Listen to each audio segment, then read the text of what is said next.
Takže my vás zdravíme z naší věštírny. Jako vždy, já se budu ptát, Stanley bude věštit a odpovídat. Tentokrát se budou otázky týkat nového roku, ve kterém se setkáváme. Není to jenom věštírna, ale je to naše talk show, takže už třetí pokračování našeho povídání si s našimi přáteli. Tak jo, já mám připravené otázky, které se budou týkat vlastně naší republiky, což si myslím, že nás všechny zajímá nejvíc. Zásadní otázka ekonomika. Jak to vidíš, Stanley, nebo jak ti to vyjde s ekonomikou, jestli skutečně ta prognóza našich politiků, že nám půjde ekonomika nahoru, je pravdivá, nebo jestli to bude trošku jinak? Tak já se na to podívám. Opravdu je to tak, vyšla karta Boží oko. Je to karta dárek, to znamená, že budou se zlepšovat vlastně sociální podmínky lidí, kteří bohužel nejsou tak schopní, jako třeba ti druzí, takže na to doplácejí, že se mají většina lidí dobře. A samozřejmě se to někomu líbit bude, někomu nebude, ale vyšla tady karta, že to je dítě, to je nový začátek. Takže já bych to viděl, že se nastartuje i nová etapa sociálního systému, kdy se nebude jenom teda bohatým brát a chudým mávat, ale bude se i chudým dávat. Jak to vidíš s nezaměstnaností? Vlastně teď momentálně jsme na tom líp, než jsme byli v minulých letech. Bude ta tendence zase pokračovat dál, že se bude snižovat ta nezaměstnanost, nebo nebude? Já bych to viděl trošku jinak. Je 430 000 nezaměstnaných a je 143 000 volných míst. Volných míst bude koncem roku 155 000. Tak jaký pak nezaměstnaní, když jsou volná místa? To jsou lidé štítící se práce. Nebojme se to pojmenovat. To jsou lidi, kteří nikdy pracovat nebudou. Takže volných míst bude přibývat. No a bohužel to je samozřejmě návod pro naše politiky, aby zvali příslušníky cizích států, aby šli pracovat do našeho státu, ale tak to bylo, je a bude. Takže i tady v tom státě to tak bude, takže bude přibývat volných pracovních míst. Tak mi ještě řekni, jak to vlastně je teda v těch jiných státech, jestli my jsme takovou tou černou ovcí, že teda není zájem o práci, anebo jestli je to obecný jev a je to i v okolních zemích. Nakolik vlastně využívá třeba Německo nebo Švýcarsko, Rakousko, ta volná místa, nebo ne? Tak musím si stanovit nějakou hranici, to znamená 50% je mezi ano a ne. Tak když bych zkusil, kolik je volných míst například v Evropské unii obecně, tak mi to ukazuje, že jsou volná místa. Když zkusím, kolik je nezaměstnaných, tak já bych řekl, že to měřítko je podobné. To znamená, že těch lidí štítících se práce je bohužel stejný poměr v Evropské unii jako u nás. Takže kdo pracovat chce, ten pracovat může. Takže to není pro nás až tak negativní vizitka. Pojďme dál, pojďme na epidemie. Teď momentálně řádí zase taková ta začáteční vlna ptačí chřipky. Jak to vidíš, je to jenom nárazová věc, nebo bude to pokračovat, zastaví se to? Nemluvím teď jenom o epidemích jako obecně, protože víme, že třeba na 1500 nemocných lidí, teda respektive 1500 lidí je nemocných ze 100 000 třeba. Tak jak to vidíš? Bude tenhle rok lepší? Jasně, já to nevidím tak tragicky, protože ještě před měsícem říkali prognostici, že epidemie je, když je kolik je to? 1500? 1500 máme teď. No, tak když je to 1800 lidí nemocných na 100 000 obyvatel, takže to je epidemie. Teď řekli, že je víc jak 1500, je jich 1550, takže já bych to jako epidemie neviděl, ale ty prognostici mají strach, že ten počet nemocných je rostoucí, skutečně to vyleze na 1600, ale ne na těch 1800, který byly před měsícem braný jako hranice epidemie. Takže já bych to tak hrozně neviděl a ten příští rok by mohlo dojít k podobné situaci, dejme tomu koncem roku, ale nevidím to opravdu jako epidemii, zase tam vidím jenom těch 1550, dejme tomu nemocných, takže já bych to viděl pořád, že to je v nějakých mezích nějaký únosný míry pro náš ekonomický systém a sociální systém. Nebude to narůstat, tak je to dobrý. Co otázka bezdomovců?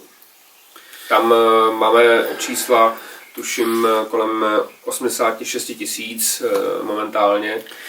Tak když zkusím, kolik bude příští rok bezdomovců, tak jich bude, dejme tomu, o 5 000 víc, další rok zase o 5 000, takže abych to viděl, že to vyleze až na nějakých 90, dejme tomu 3 000 bezdomovců, ale pak se ta situace začne zlepšovat, protože začne fungovat nový sociální systém, který bude brát v potaz i lidi, kteří mají bohužel smůlu a nejsou schopni se zařadit do života, tak jako většina. A já to vidím, že za ty 2 roky začne jejich počet klesat, takže třeba za 10 let už by mohlo být těch bezdomovců jenom 40 000 a to jsou zase lidi, kteří vlastně tam chtějí být v té přírodě, jsou spjati s přírodou.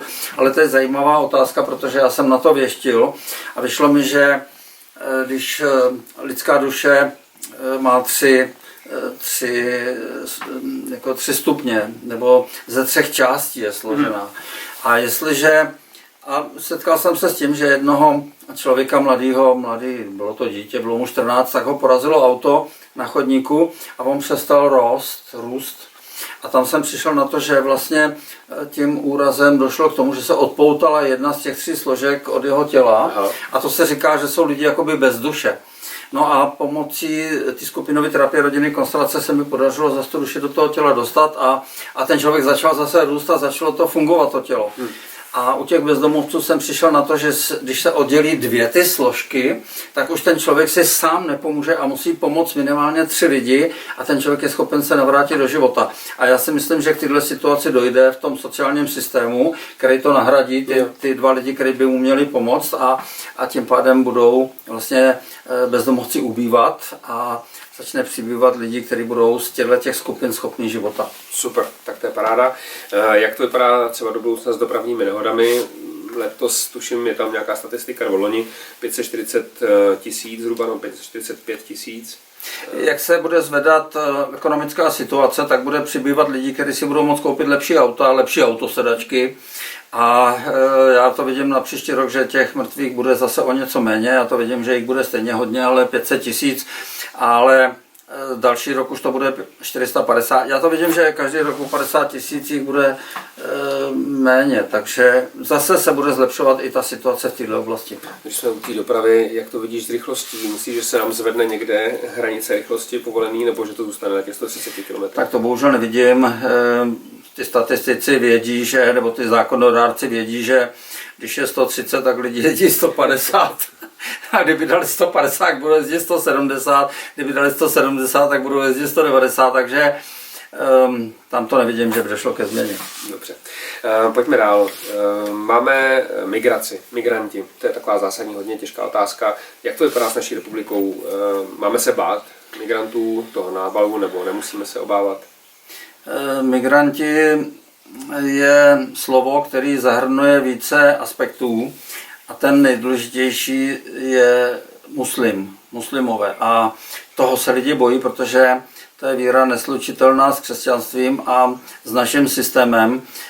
Podle mě teda už jich tady nějakých asi 6 000 a těch migrantů jako takových se říká, že tolik není, což je pravda, protože náš sociální systém jim neumožňuje získávat takové výhody jako třeba v Německu, ale během 2 let i v Německu se ten sociální systém vůči těmto skupinám změní natolik, že ani tam už nebudou mít zájem chodit a navíc jsem přesvědčený, že do 3 let Evropská unie vymyslí nějaký systém, který by vlastně umožnil těmto lidem žít lepší život, aniž by museli ze svých zemí odcházet. Takže tady v té oblasti nevidím problém. Dobře.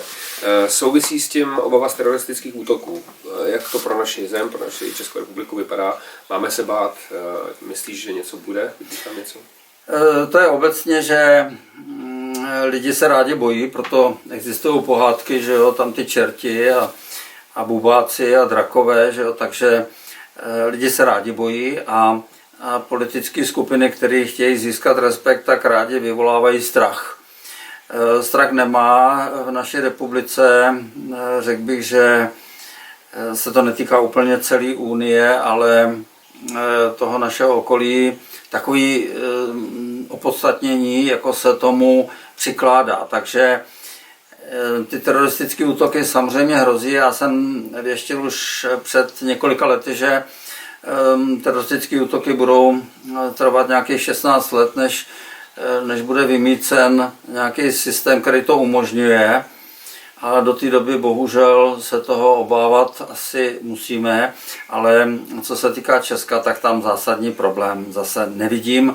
Vidím tam spíš ty státy, jako je Anglie, to Německo, takový ty státy, které poskytly vlastně zázemí těm lidem, kteří si toho v podstatě neváží a pak jsou naštvaní, že se nemůžou využívat těch výhod těch systémů.